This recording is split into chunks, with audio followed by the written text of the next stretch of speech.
And as I end my time in the White House, I can think of no better message to send to our young people in my last official remarks as First Lady.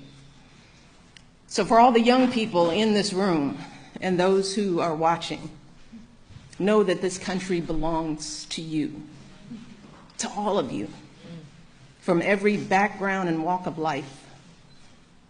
If you or your parents are immigrants, know that you are part of a proud American tradition, the infusion of new cultures, talents and ideas, generation after generation, that has made us the greatest country on earth.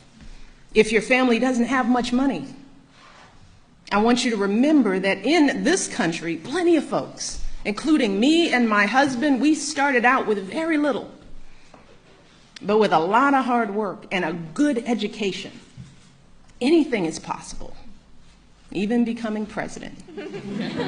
That's what the American dream is all about. If you are a person of faith, know that religious diversity is a great American tradition too. In fact, that's why people first came to this country, to worship freely. And whether you are Muslim, Christian, Jewish, Hindu, Sikh, these religions are teaching our young people about justice and compassion and honesty. So I want our young people to continue to learn and practice those values with pride. You see, our glorious diversity, our diversities of faiths and colors and creeds, that is not a threat to who we are. It makes us who we are. So the young people here and the young people out there, do not ever let anyone make you feel like you don't matter or like you don't have a place in our American story, because you do. And you have a right to be exactly who you are. But I also want to be very clear. This right isn't just handed to you.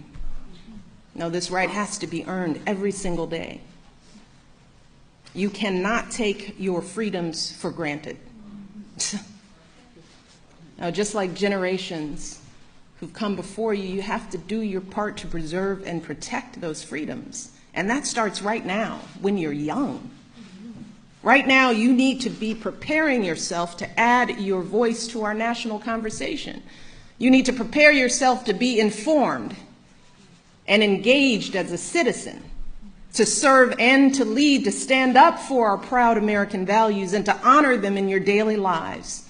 And that means getting the best education possible so you can think critically, so you can express yourself clearly, so you can get a good job and support yourself and your family, so you can be a positive force in your communities. And when you encounter obstacles, because I guarantee you, you will, and many of you already have, when you are struggling and you start thinking about giving up, I want you to remember something that my husband and I have talked about since we first started this journey nearly a decade ago. Something that has carried us through every moment in this White House and every moment of our lives. And that is the power of hope.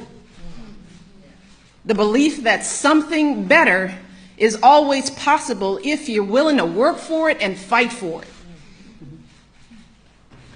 It is our fundamental belief in the power of hope that has allowed us to rise above the voices of doubt and division, of anger and fear that we have faced in our own lives and in the life of this country. Our hope that if we work hard enough and believe in ourselves, then we can be whatever we dream, regardless of the limitations that others may place on us. The hope that when people see us for who we truly are, maybe, just maybe, they too will be inspired to rise to their best possible selves. Shoot, it's the hope of my folks like my dad. Got up every day, do his job at the city water plant. The hope that one day his kids would go to college and have opportunities he never dreamed of. That's the kind of hope